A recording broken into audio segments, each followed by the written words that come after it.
What's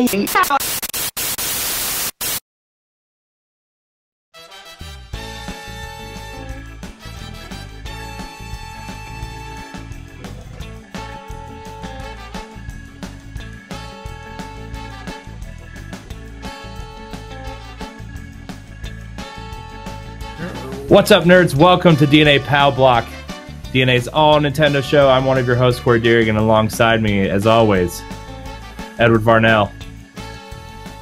Gotta get my coins. And Kyle Waite. Team Pokemon nerd. Sun and Moon are coming out this week. I'm so excited. Yes! What? Sorry, I had to do that. I'm so pumped. Oh, boy. So this is going to be a little bit of a shorter episode. I know sometimes we say that and it ends up going longer than we expect, but this really later. is going to be a shorter episode. Today we're going to talk about NVIDIA says people will be, quote, amazed by the technology Nintendo has put into the Nintendo Switch, and rumored price points are coming out everywhere these days, including Toys R Us's Canadian website and Games European website. So we're going to start with NVIDIA's praise on the Switch. The exact quote is, "Performance matters because games are built on great performance, but form factor and energy efficiency matter incredibly also, because they want to build something that's portable and transformable. By working with Nintendo, this is a win-win." This is NVIDIA's CEO, Jin-Sung Hong, who has even doubled down on the console, saying the Switch console is groundbreaking, breathtaking design. So what do you guys think about all this praise coming from NVIDIA? I mean, I know Nintendo's contracted them to make console, but my take on it is NVIDIA praises the technology inside the Switch. Newsflash, it is their technology inside the Switch. So they're pretty much saying, hey guys, we're awesome. And Nintendo's doing awesome stuff with what we made awesomely. I mean, I think it's an interesting press standpoint. And of course, NVIDIA is going to praise their own tech. But I like what he says about, it is impressive design because the Switch does look awesome. And I do like everything that I'm seeing about the Switch right now. And it is awesome that you can have a full-fledged console experience on the go with the Switch based on the technology that NVIDIA is putting into this. And, we know it's based off the NVIDIA Tegra chip and everything, but it's a modified version of that. So yeah, I'm excited. I just want the Switch out to be – I want the Switch to be out now so that I can see this thing in action. I can see really how powerful is this, how do the graphics stack up, and we know that graphics don't mean everything. I mean, the Nintendo 3DS has been outselling the Vita, 10 for 1 practically, not literally, but it's been outselling the Vita when the Vita technically is the superior machine, So it's the games that matter, and it's going to be interesting now that this is their console/handheld hybrid to see what market this falls into, and are we going to be comparing the Switch to the Xbox One and the PS4, or are we going to be comparing it to if Sony ever does another handheld, or are we going to be comparing it to both? Is it going to get the best of both worlds and the complaints of both worlds? It's going to be interesting to see. So I think it's funny how NVIDIA is praising their own tech in the system, but it's also, it's cool tech. So praise away. Ed, what do you think? Of course, I agree with Kyle that it's kind of an ego thing, a press thing. I really don't know why they had to say anything right now about it being impressive when we literally haven't got it into our hands yet. So they could say that it's impressive, and then I'm sorry, Nintendo, I love you, but I'm like, NVIDIA's tech might be janky when we get it into our hands. So I'll take this with a grain of salt.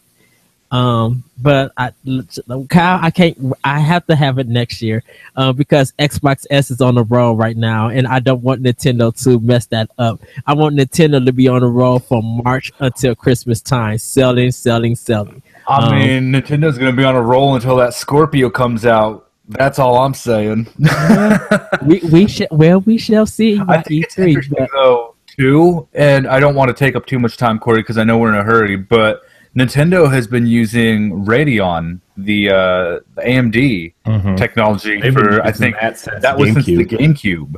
So it's interesting that they're going with NVIDIA this time around, and I'm not saying that's a bad move because NVIDIA certainly is impressive with the graphics cards that they put out for PC, and their mobile technology is very, very far improved from what used to be capable. So I don't know. I just think it's interesting that they jumped the ship from Radeon all the way over to NVIDIA. So I'm actually surprised they didn't go with IBM though. Because I'm not because NVIDIA's been doing a lot of things with like their Shield console, the handheld tablet thing.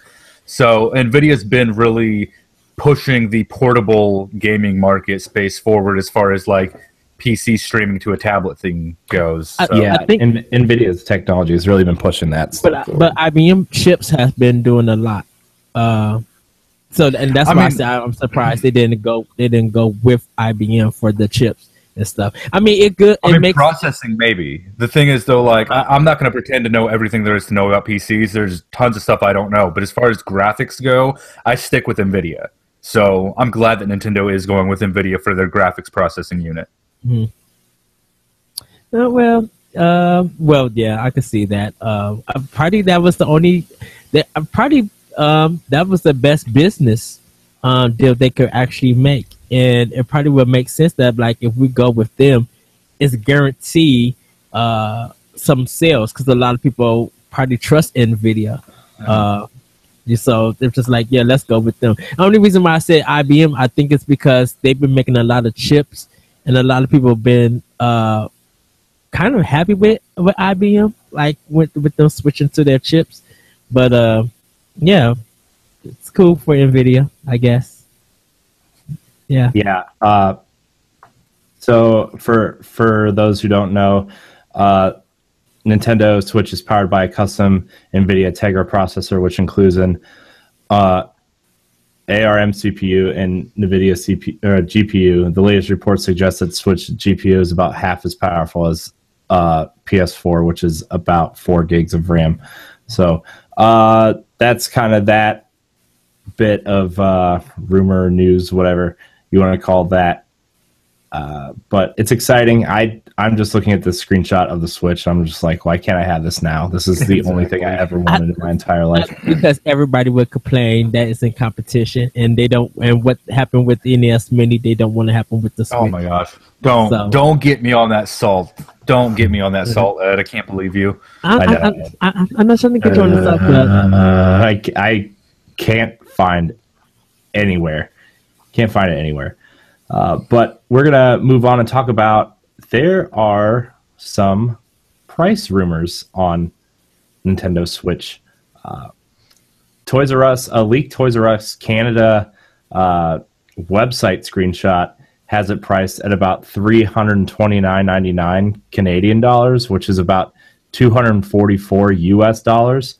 And then Game had a leaked screenshot also saying that it was about 199 pounds, so which would also put it around $250 for a base model of the Switch, which is a lot cheaper than I originally anticipated this. I mean, I agree with you there that it's a lot cheaper than I originally anticipated too, but that's because I was coming at it from this is Nintendo's console approach.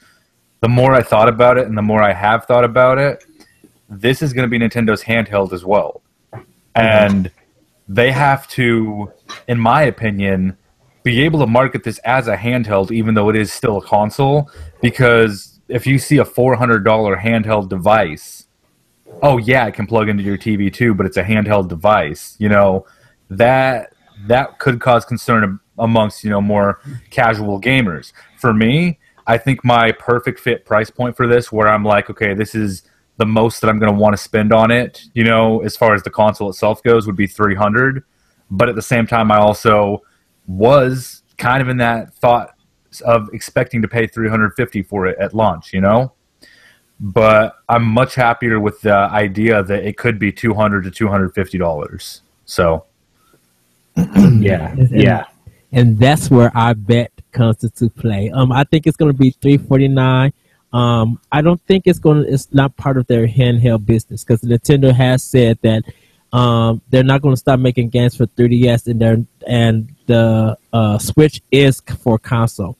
I think the benefit of the system is that you could take it on the go, so it's still a console, and it even being on the go. Where the next iteration of their DS line, I believe, will be their next handheld. I don't see that happening though. Let's see, and that's where our bet comes in, and because I feel like, they want you to have that console experience on the go.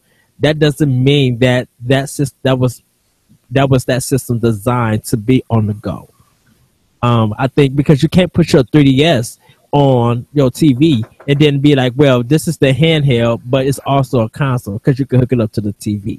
See, but here's my thought space. Like, yeah, sure, they're going to make 3DS games for a little bit longer until the system is kind of, quote unquote, okay, time to move on from it. But, like, if you have these two Nintendo technically handheld systems because you can't bring this console with you, you've only got room for one of them in your bag or whatever, are you going to bring the powerful one that has every single game you want to play on it, or are you going to bring the smaller one that can only play certain portableized versions of some of these games? If it's me and I have to pick between the Switch or the DS because I can only bring one with me, I'm going to bring the Switch. And that's where I don't see them trying to put another handheld other than the Switch into play, because what's the point? Honestly, what is the point of another Nintendo handheld when you can use a Nintendo console as your handheld? I think because for those on the go, definitely with some of the companies that develop for Nintendo, they make more of a profit on their handheld system than they do their console. If that was the case, that the portable, that the Switch was going to be profitable for all company, third party, Capcom wouldn't come out and say, well, we're kind of iffy. Capcom would have been like, okay, we're going to now make the next series of Monster Hunter definitely for Switch, because it's a good game to be on the go. Capcom is not thinking about that. Capcom know that they can make money off of Monster Hunter because it makes money profitable for them on 3DS. So I don't know. Corey knows that we could argue about this left and right, so I'm not trying to argue right here on this show. I would really love to have a giant discussion about this someday, about like before January, when they make their big announcement, official big huge announcement about games and stuff.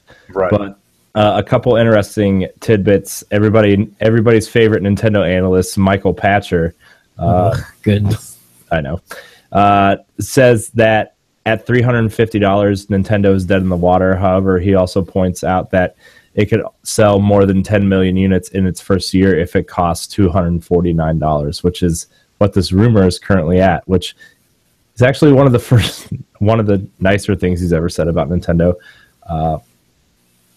This article I'm reading, it was on Wii U Daily, and it's now called Nintendo Today. It's just like this little fan-run site, but it's always got a lot of accurate information and stuff. But he's been right about a lot of things, even though a lot of Nintendo fans look down on his interesting points of view. I was going to say his viewpoint is a little... He could sit in a corner with a dunce cap. But that 250 price point for me is like, holy crap, I can buy another game for this thing. Yeah, see, that's where I'm at too. Like, I can buy another 2 games if it's $250. I'm already putting away money for this thing. Like, I have a little envelope that says Switch on it, and I want a Pro controller, and I want Zelda, and I want a Switch. Those are the first things I want. Now, a rumor came out the other day that says Zelda's being pushed to June, which I don't know. That would be sad. I don't know how accurate that is, but they also said that Mario game is almost done. So, I mean, if it launched with Mario or Zelda, and then like a couple like deluxe Wii U ports, I'm like, woo. No, I don't think they're gonna delay Zelda to June. I think it's ready for March. Here's another thought, and this could be completely off base, but the game cards for 3DS. A 3DS game costs $30 to $40 depending on the size of the game, pretty much. So Pokemon games, you expect to pay $40 out from the go. Monster Hunter, again, $40. I think Shin Megami Tensei 4 was $40, off the gate. Mm-hmm. These games, they are current generation games, but they are going to be on cards. Do we think that the games are going to still be $60, or Yes. are we going to get $50 versions on the Switch? They're going to be $60. Here's my...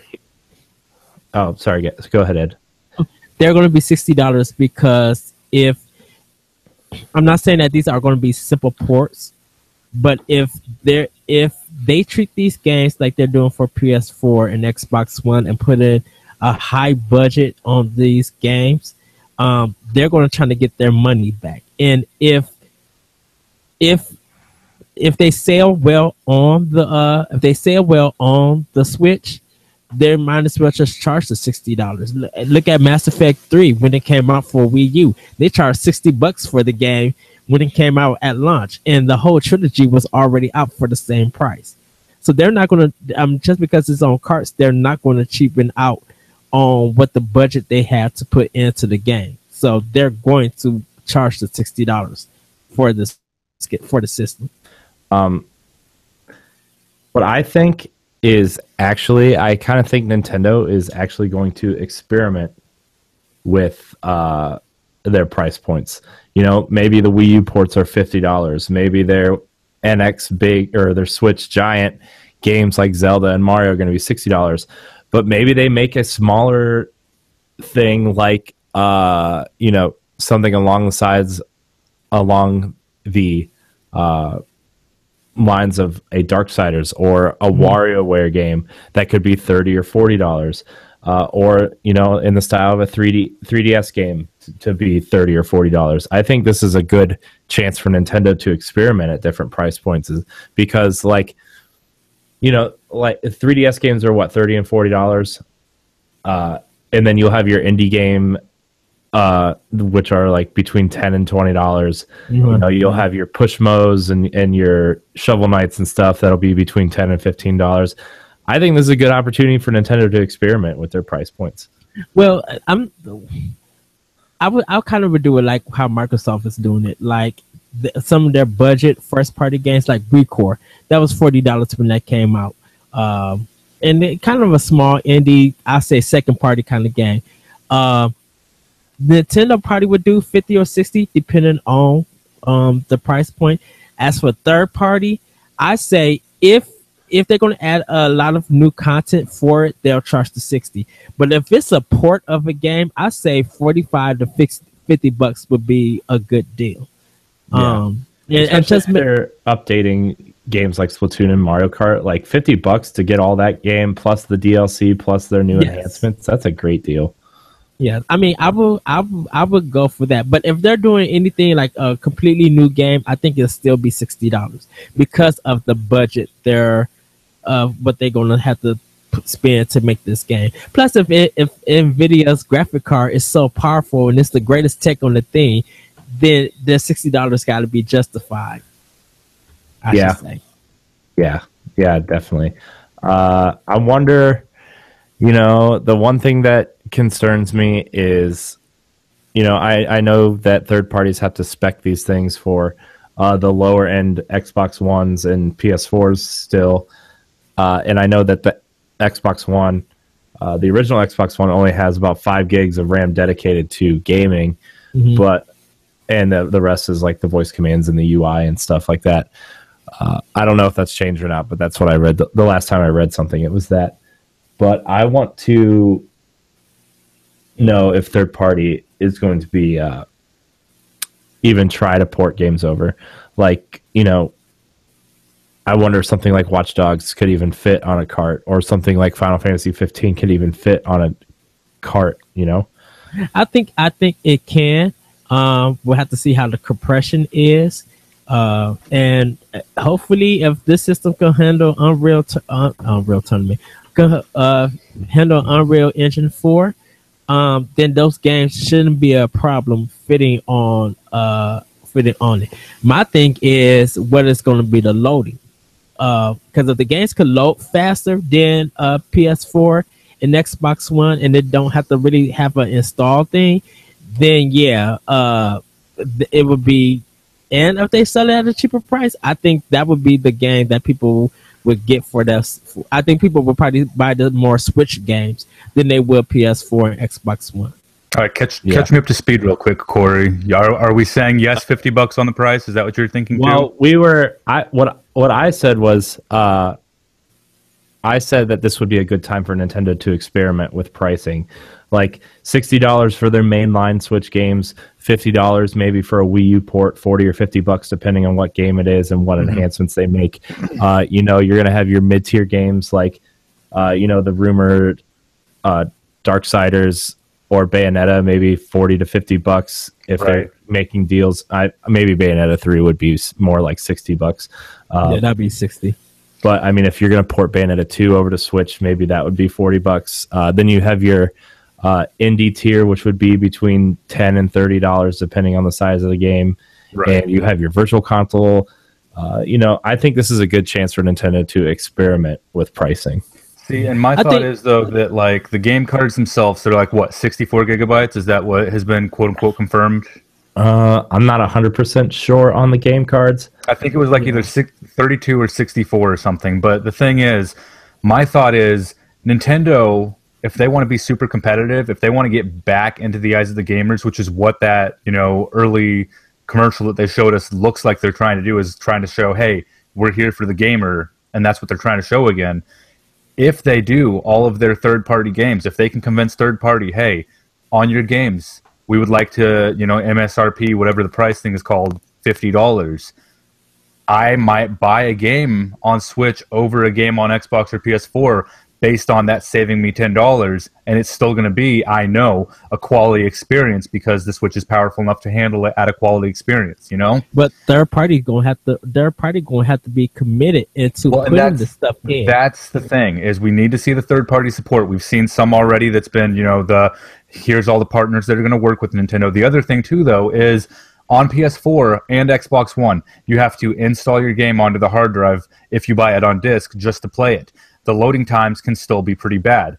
On the Switch, the game cards, that's flash-based memory, which is going to load a lot faster than any kind of disc-based media or games that you save onto your systems unless you have installed a solid-state drive into your PS4 or warranty-voided your Xbox One S to put a solid-state drive in that. Because those are both, I think, 5,200 RPMs on the hard drives when you buy them from the store. So and that's kind of what I said. On the game cards, the loading time is going to be faster since they are game cards, and it's easier to it's not installing onto that, and there's smaller devices. Like, I could see the Switch saying, "Hey, $50 for a game." I would love to see that because that would make them look competitive to just general consumers. It would make them competitive to the hardcore gamer, and sure, I'm still going to buy some games for my Xbox Scorpio when that comes out because I want to see the glorious 4K-ness.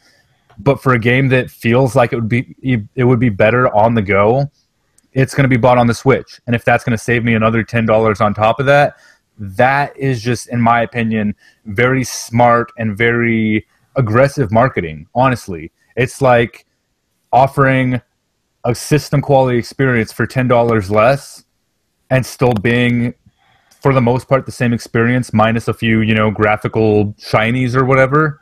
Well, that sounds smart to me.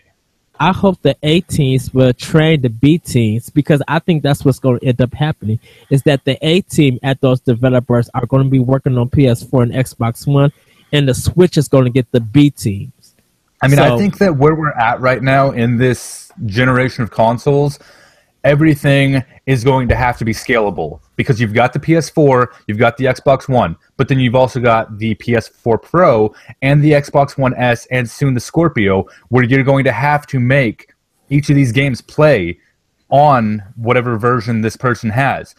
That being said, yes, they're different engines than PCs, but I could see them designing a lot of the games on PC and then doing the porting over to the other consoles just to make it easier for them to do the scaling.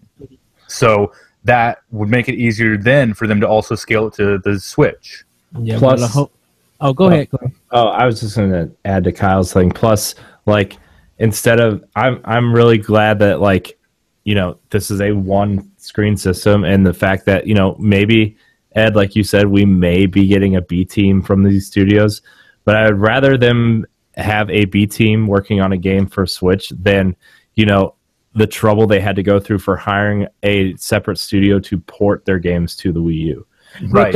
But that's why I say I hope that A teams train the B teams, because the thing about it is that even though we're glad that all this third party is coming in, they're not going to give us the good third party. And they I think some of the third party are just going to still view the Switch as this is just some easy money for us to make. See, I beg to differ, though, based on the comments that, like, specifically Ubisoft has been a huge advocate of the Switch, saying things like the technology is amazing, impressive, innovative. You know, if they're saying stuff like that, and I know that Ubisoft's been all about the, hey, go play the Raving Rabbids waggle motion games, but the fact that there's developers out there, and even NVIDIA, saying that this is an amazingly impressive system, I mean... Well, I could see them getting on board with it really easily. I hope that if they're going to work on the other two, I hope they work on all three systems for that one particular game, and not delay the Nintendo version 4 months down the line after it came out, and feel like that you're going to sell more on the other systems than the Switch. Like, I don't want that. I don't want that treatment of what they did with the Wii, because of their lack of not wanting to developing it. What they do to the Switch. If they are impressed by this technology and they stand by supporting the system, stand by it, learn the system ins and outs, improve on what you need to improve, and deliver just like you do the other two systems. Well, and that's what, Corey, you were saying. This is one screen. And the reason that a lot of those Wii U games did get those delays is because the developers, one, didn't want to delay their game for the consoles that were quote-unquote making the most money, and two, they had to put extra thought and design into that second screen, even if only it was a menu or a map. They had to program that into it, and that did take time, debugging, testing, etc., etc.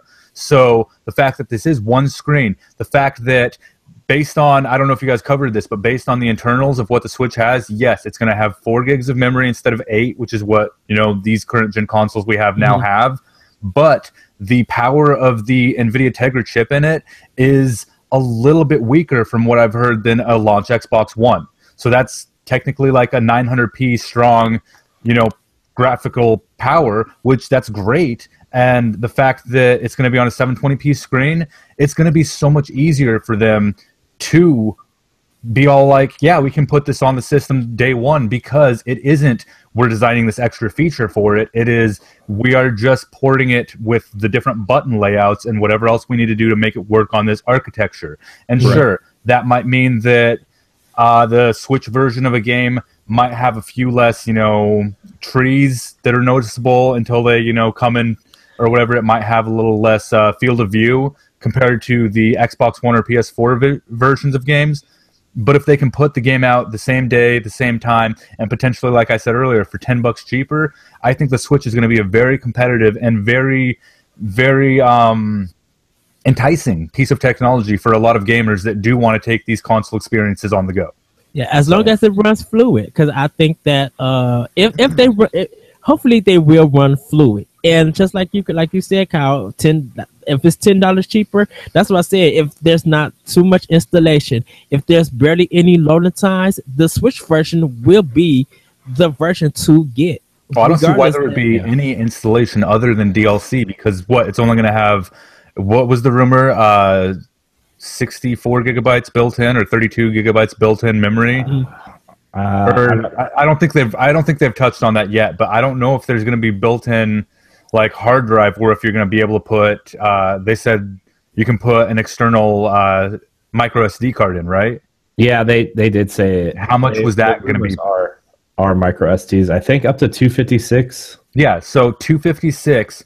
I see that specifically for the people that are like me that want to buy games digitally, or for just the DLC that you're going to be able to get on these games. And if it's only 256, I don't see them installing the game card onto you're potentially, it'll probably come with like a 16 or 32 gig micro SD card put into it from start, like the DS came with a 4 gig. Do they make 256? Yeah, they do. They make 1 terabyte micro SD cards now. Oh, yeah. I didn't see them. Yeah, so, the 512 one I was looking at the other day was a little over $100. Okay, but I don't know if it's going to be able to go that high. Because I heard of ones are about $60. Because I heard of the 128 one. They're about $60. Yeah, $60. I'd pay $60 for a hard drive for my system. I mean, you're paying more than that for a 64 gig memory card for Vita. So right, exactly. You're paying like 3 times that. So I just Shoot, that's if you could find one. Oh my gosh, nobody wants to talk about that.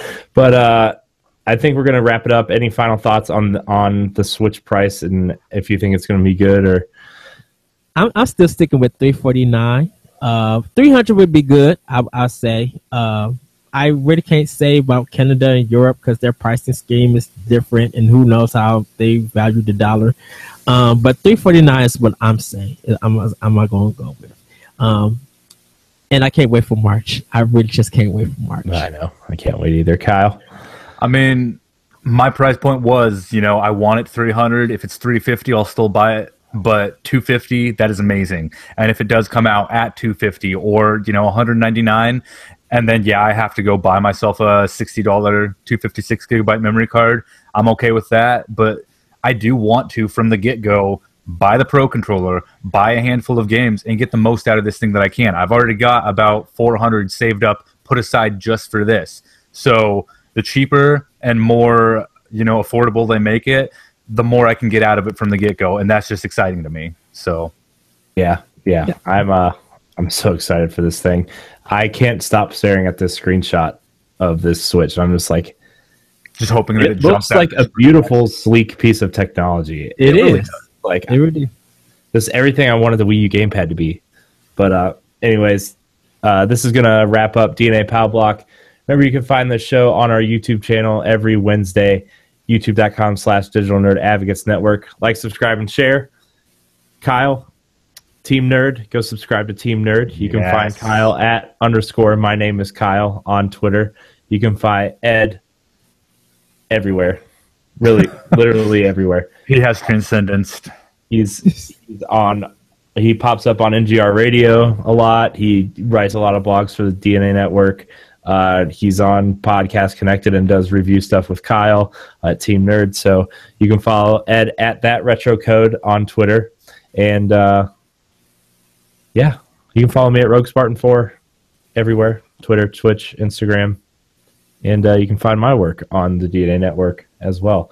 So please like, subscribe, and share this show every Wednesday at 10 a.m. Eastern Standard Time on the DNA Network YouTube channel.